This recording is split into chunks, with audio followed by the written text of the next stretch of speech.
ගැට ගහන්න යන්නේ රාමුවක්.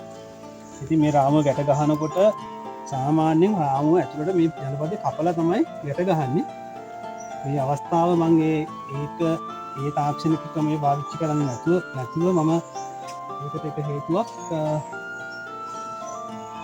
ජනපදේ මෙහෙම ගැට ගහන එක හේතුවක් තමයි මම මොකද මේකෙදි අපි සත්තුන්ට හානි වෙන ප්‍රමාණය අවමයි.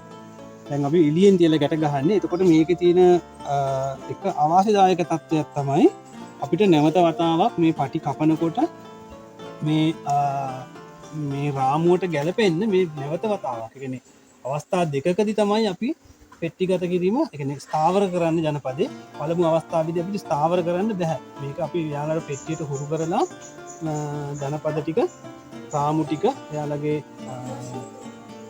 පෙට්ටියට මාරු කිරීමක් විතරයි කරන්නේ. හැබැයි මේක ඇතුලේ මේකෙදි ස්ථාවර කිරීමක් කරන්නේ නැහැ. ස්ථාවර වෙන්නේ මේ ජනපද ටික ආය විවෘත කරලා පෙට්ටිය අපි සාමාන්‍යයෙන් ආසන්න වශයෙන් මාසයක් විතර කාලයක් ගියාට පස්සේ දැන් ආරම්භ මේක කරනවා. මේ ජනපදේ අපි රාමු සකස් කිරීමක් කරනවා. අන්න ඒ සකස් කිරීමේදී තමයි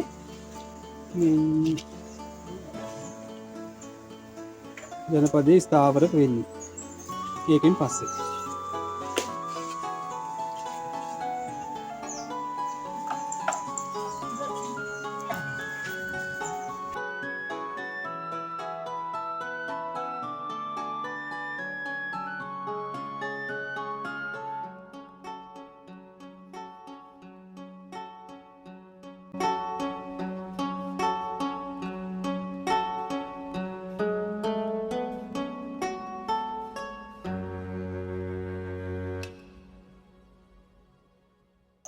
කුමාර මහත්මයාගේ ජනපදයේ අපි අද උදේ දැන් ඒක පෙට්ටිගත කිරීමක් කරා. මේ තියෙන ඉතින් ඒක ඊටාම සාර්ථකයි.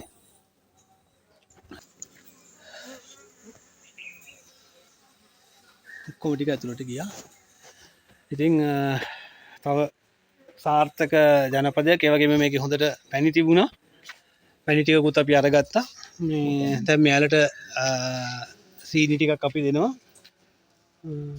ඉතින් තව මාසයකින් පස්සේ මේකේ අපිට පොඩි නඩත්තුවක් තියෙනවා. මොකද අපි පිලව්වද කපලා රාමුව ඇතුළට සෙට් කරේ නැහැ.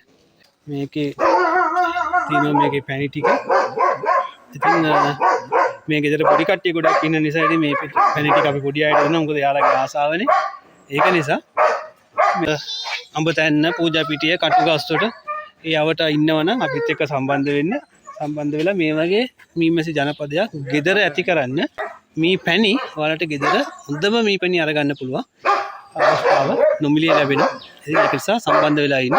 ඉතින් ආය දවසක මේ වගේ වැඩසටහනකින් අපි මුණ ගැහෙමු.